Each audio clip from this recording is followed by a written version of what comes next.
Jackanory,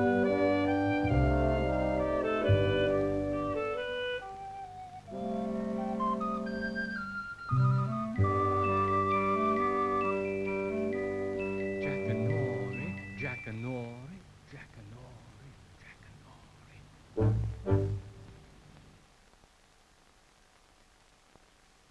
And the story that Enid Lorimer will be telling you tomorrow is the story of The Butterfly That Stamped. The time now is 5 o'clock.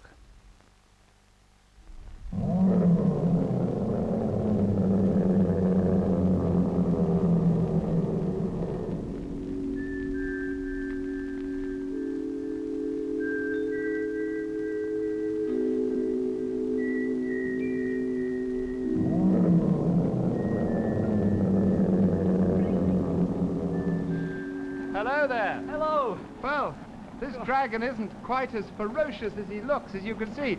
Oh, John and I were making the smoke there, and the dragon himself, and he's 15 feet 9 inches long, was made by Class 5 of the St Mary Abbot School at Kensington. And just like Rodney the robot, he's been made out of all sorts of strange bits and pieces. Well, his head is based on a frame of chicken wire, and his body and legs have been made out of old pots and tins. He's then covered with papier-mâché and painted bright green. Well, the thing I like about him are the trimmings.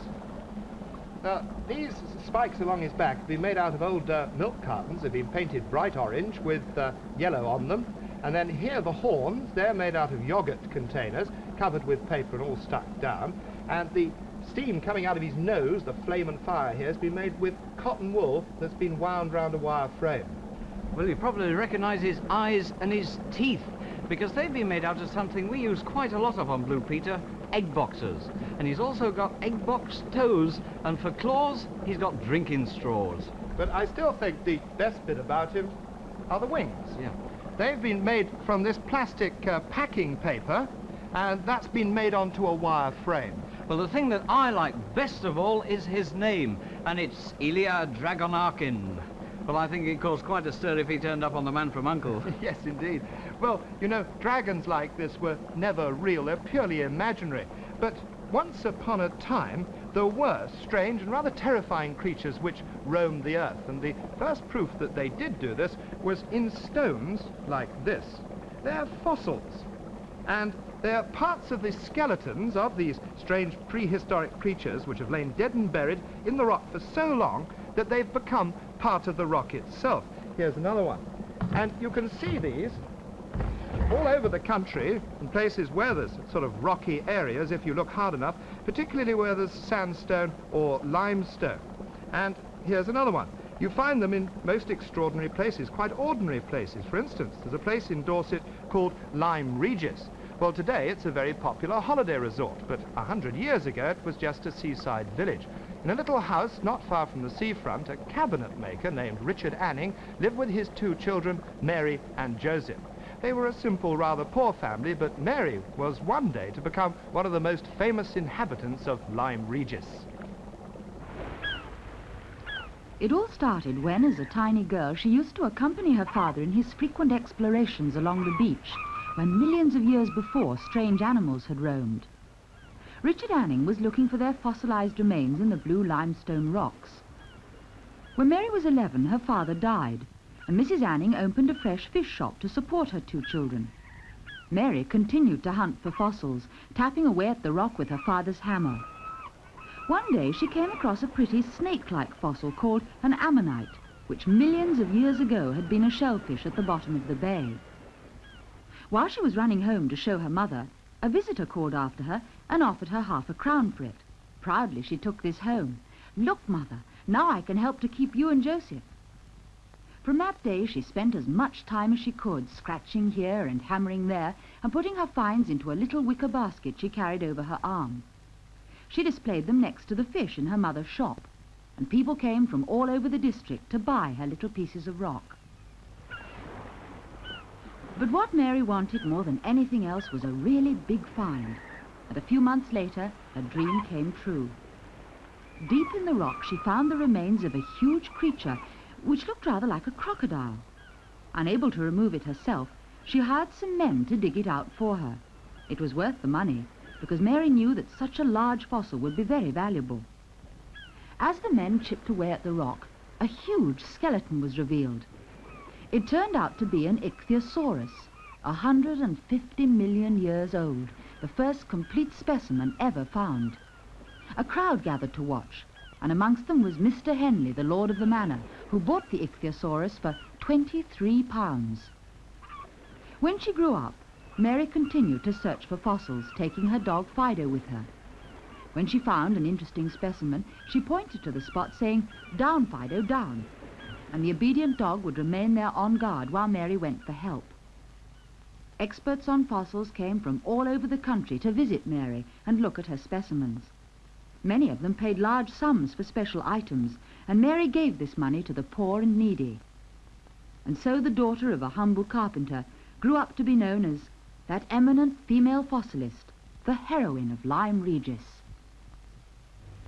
Well, the fossilized skeleton that Mary Anning found was a fantastic discovery, and it made her very, very famous. And you probably think it's very unlikely that anybody could ever make such a lucky find again.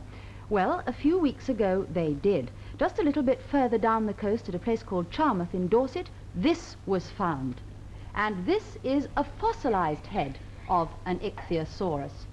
And it was found by 13-year-old Sarah Evans, who was on holiday there, and Sarah's come along to the Blue Peter studio today to tell us just a little bit about it. Well, Sarah, first of all, many congratulations for finding it. I don't think it's everyone who finds a fossil quite as large as this. Do you know what it weighs? It's about 500 weight. That's absolutely marvellous. Well, honestly, to me, it looks just like an ordinary old bit of rock. What made you first notice it? Well, it was on the beach, and, well, this is the limestone, and, well, that's bone, you see. So all the dark lines, in fact, are the bones of the ichthyosaurus? Yes. What exactly would this be, this particular bit? Well, that's the jaw. Right along there. This is marvellous, isn't it? Well, Sarah, you obviously can't keep such an enormous great fossil in your house. What are you going to do with it? Well, we're going to put it in an acid bath and dissolve the limestone. So that you're just left with the bones? Yes. Does this take a long time? About a year. Where are you going to do it? Not in your bathroom, surely? No, in the back garden. I see. That is absolutely marvellous, Sarah. Well, when it's done, can people go and see it? Well, I'm not sure what we're going to do with it yet. We might keep it or send it to the Natural History Museum. We're not sure yet. Well, I hope you do that, because I'd like to go and have a look at it when it's absolutely finished. And Sarah, I think you deserve a Blue Peter badge. Thank you very much indeed. The next time you happen to be down on the beach and you see an old rock like that, you better have a closer look at it, because you never know what it might be. Well, if you're wondering what a fully grown ichthyosaurus looked like, well, it looked like this. And although they did vary in size from 1 foot to 20 feet, the head that Sarah found would have obviously come from a great big one like this. And the bit that she's actually got is the long sort of pointed snout bit at the end there. Well, it looks like a fish, but in fact they were reptiles. They breathed with lungs and not gills, a sort of fish lizard. Well, I'm certainly very glad that they died out all that time ago, because I think if I was going along in a boat, I certainly wouldn't like to bump into one. Let's go over and join Chris. No, for that matter, nor would I. Well, that ichthyosaurus must be about the oldest thing I've ever seen in the Blue Peter studio. But we've had news as well this week of something brand new, the latest strike aircraft that's being developed for the Royal Air Force, the Hawker Siddeley Kestrel P1127.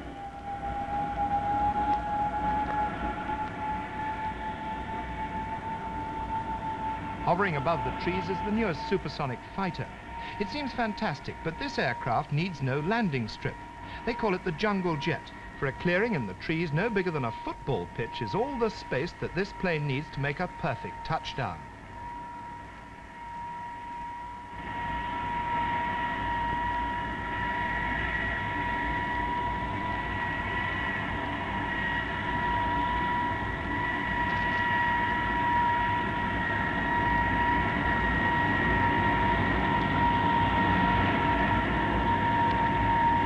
Takeoff is no problem either, and within 13 seconds from touchdown, the P1127 was streaking away over the 50-foot trees at over 600 miles an hour. Well, it's certainly a good bit faster than some of the helicopters we've been flying Yes, recently. isn't it, Yes. just? Yeah. Well, I think we've got a tape actually for Joy, haven't we? Yes, we have indeed. We taped some of Joy's hellos, and I think we've got one now of Val. Saying hello and see what it sounds. Sounds yes. just as if he is saying hello, in fact. So, can we play it? Mm. Hello. Hello. Say hello. Hello. Hello. Hello. Hello. Hello. Hello. Hello. Hello. Come on, say hello. Hello. Not quite as good an effort as when he was singing with his favourite group on Monday, was Tell it? you what, music Shall is. we try him again? Just Doing now, our come on. hellos to him. Hello, Joey. Hello. Hello, Joey. Hello. Hello. Hello. Hello. Hello. Hello. Hello. Joey. Hello. Hello. No, I think it's only when he wants to say Yeah. hello. Yes, it is definitely. indeed, yeah. Well, the other day we had a marvellous present for Joey, and it's this bag of sunflower seeds. And they've come from sunflowers specially grown by Stephen and Russell Palmer of Leicester. And I think, you know, they must have taken an enormous amount of trouble to collect all these seeds and to dry them as well. It's They're fantastic. terrific, aren't they? Yeah. Joey, you'll adore this. Can we Can try I have some? I'll give you a hand. Yeah, well, that's enough. Oh. Oh, not too much. I must give him too much. Come on, Joey. No, they're not for you. You don't like some. Bats doesn't like them. They're strictly for poets. Come on, then. Come on, Joey, try them. Well, look, I'll put those in your Put them bin in here. there. Say thank you very much, Joey. That's the next thing you'll have to learn, won't you? There you are. Splendid. Well, we're still being sent some very interesting postcards for our Blue Peter postcard album, which is steadily getting bigger and bigger. If I can open them, they're here on the back page. This is quite a feat, actually, opening this on your own. There they are, right down here on the back. And they're very interesting because they are all very old, and they've been sent in to us by quite a few different people, actually. Anne Lamont of Glasgow, Jennifer and Andrea Saunders of Surrey, and Craig and Nigel Casper of London.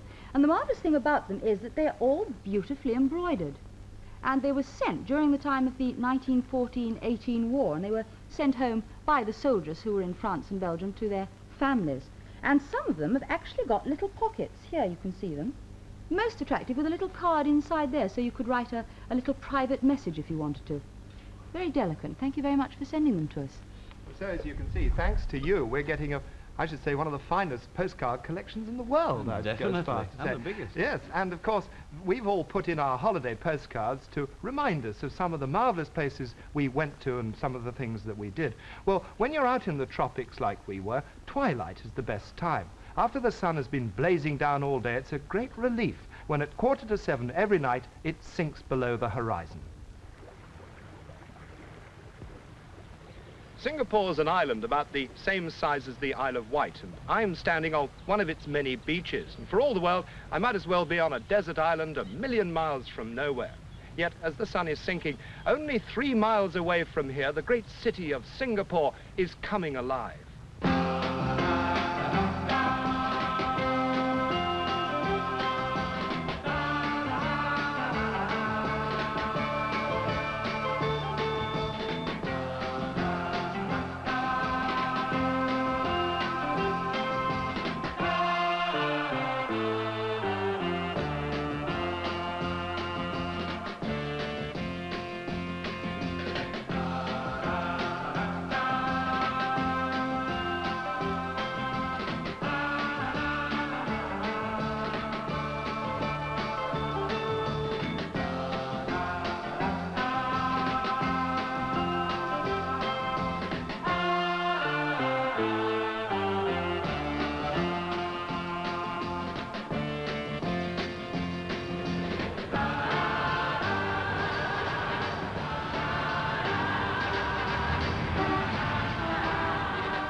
Every night in Singapore there's a street market, and every night they set up the stalls in a different district. Some people call them armors' markets because an armor is a servant and doesn't earn very much money.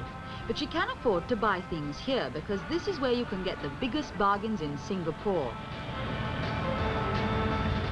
It gets dark here every night at 7 o'clock all the year round. And as soon as night falls, the stall holders light the naphtha lamps and everything sparkles and glitters and looks much more exciting than in daylight. We weren't going out to buy things that night. We were going out to supper, Singapore style.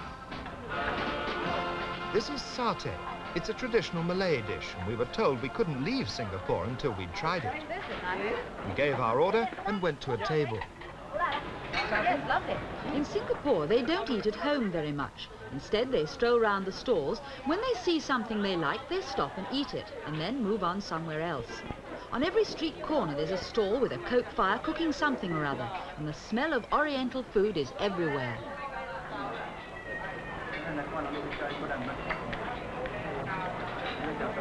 Everything is cooked after you've ordered it, and it arrives at the table fresh and piping hot.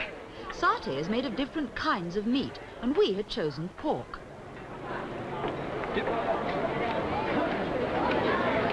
Like that? And a bit of cucumber.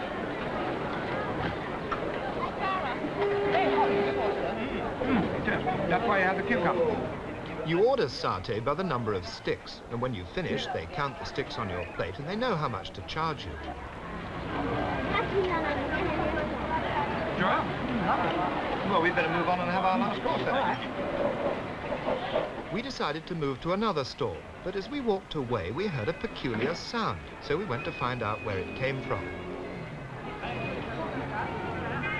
It was a wayang, a Chinese opera. Everything, stage, scenery, lights, the whole lot is set up on a street corner.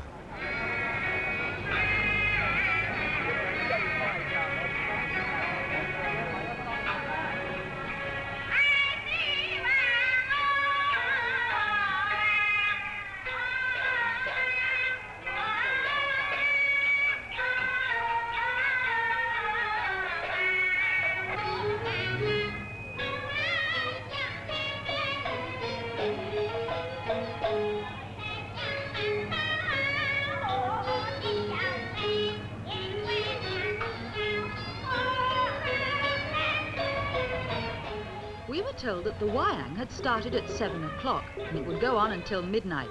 So as we hadn't the slightest idea what it was all about, we thought we wouldn't be staying until the end. All the delicious food hanging from the stalls made us feel very hungry. That satay wasn't a meal, only a snack. So we decided to have our main meal right here.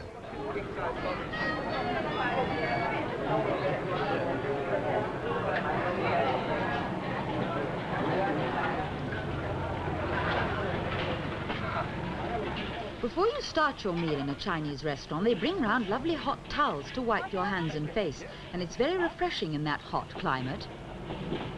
Lovely smell. It's like a menthol smell. Yeah.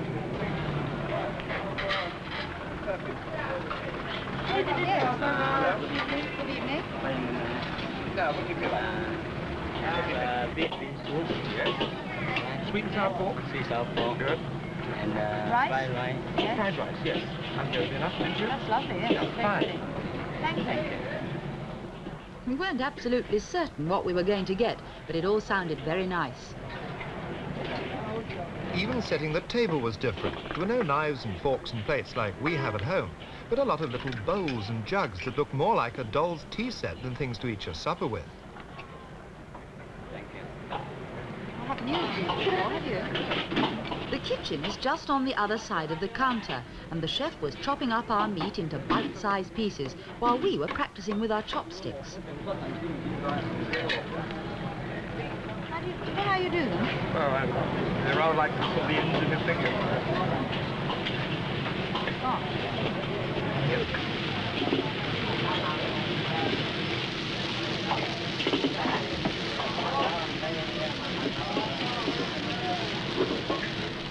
We didn't have very long to wait before the first course was ready and the waiter was on his way back to our table.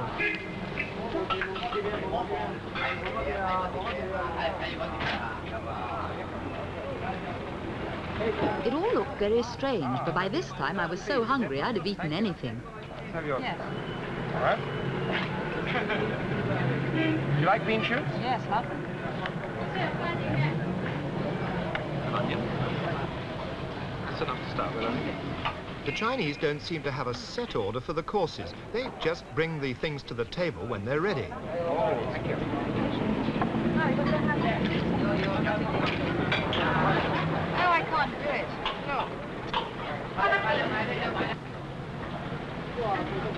Oh, please, yes. It really is very tricky until you get the hang of it. It's rather like trying to write with 2 pens at once.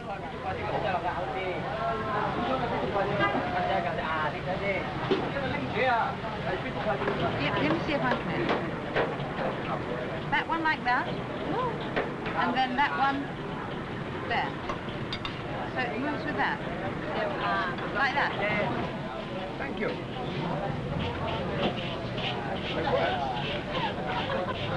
Oh! I can't do it.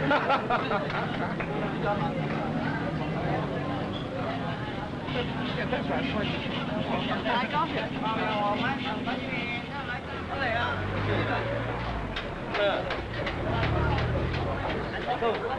We didn't realize the time, but it was midnight, and there we were sitting out in the street eating supper, the temperature up in the 80s, and the city was still wide awake.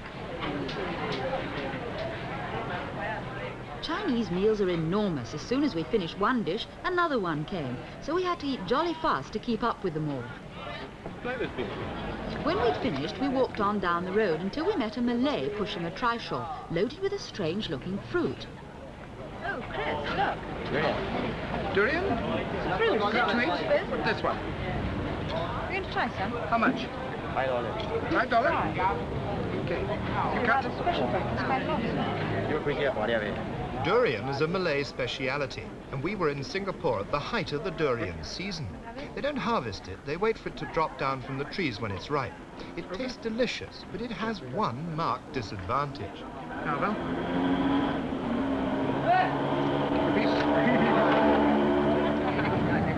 Oh, Chris, it's horrible. No, I'm not going to have it. You can eat it.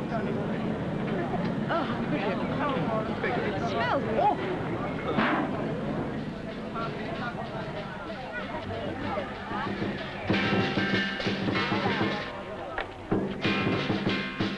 A lion dance had just started in the middle of the Padang, a wide open space in the middle of town.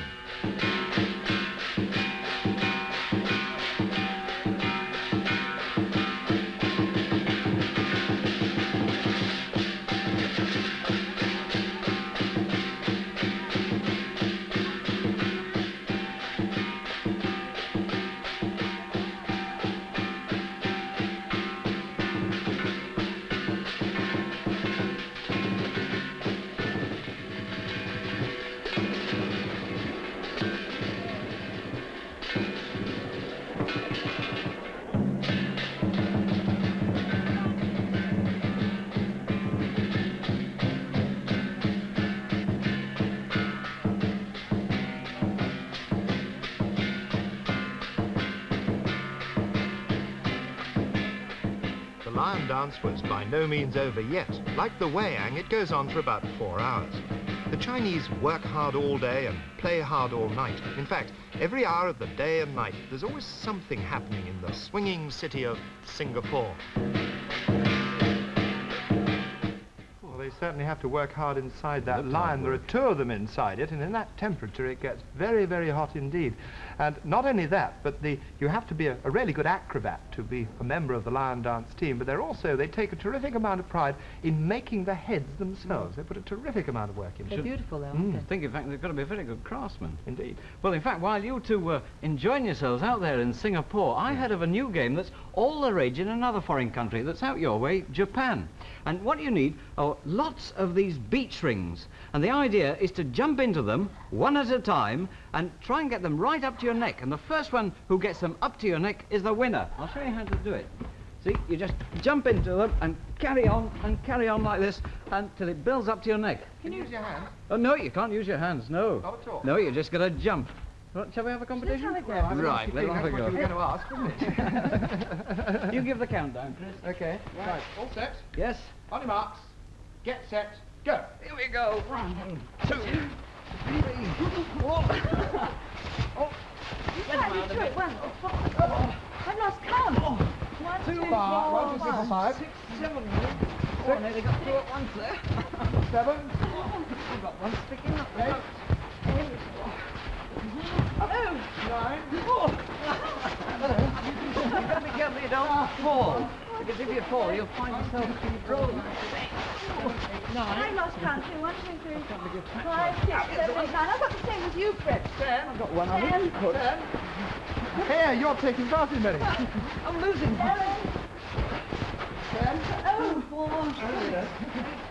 11. Oh, thank you. I got 11. I keep losing count. 11. 13. That's it. 1, 2, 3, 4, 5, 6, 7, 8, 9, 10, 11. Well, One for you, Chris. right, I don't know if we can get them on. Oh, how many have you got? How many have you got? 12, we're equal. 12, we're equal. Hard luck, Val. Come on, John and I are equal winners. Well, what have we got on Monday? Whoops. Oh, we've got Jason's grandkittens coming again. They're now 4 weeks old. Yeah. And, oh, yes, we're having some bicycles in the studio that are powered by batteries. So, see you all on Monday. Bye-bye. Oh. Bye-bye. Come on, jump into that one.